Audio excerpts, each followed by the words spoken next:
Made my own lithium iron phosphate battery with cells that I bought from China and Alibaba. These are 3.2 volt cells. There's 4 of them added together. They're 12 volts and 200 amp hours. I put a battery management system on it that I got off of Will Prowse's website.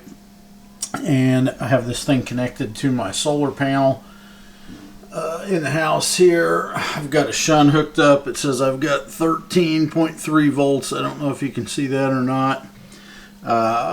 This is not hooked up to any panels, but I do have it hooked up to the inverter. I'm going to turn this heat gun on to low, and you can see that it does works fine. If I turn it up to high, this is a little bit more than 1,000 watts, so you can see we went into alarm here. Shut it back down to low, and there we go. So the battery is a success. It's kind of ugly. I got to find it like a battery box to put it in or something. But the system works, and it works quite well. As a matter of fact, tomorrow, if it's sunny, I'll drag it outside, see if I can get a full charge on these batteries. I had hooked them up to a lithium charger over here earlier and topped them off. But I've been messing with it, and I've run the charge state down somewhat.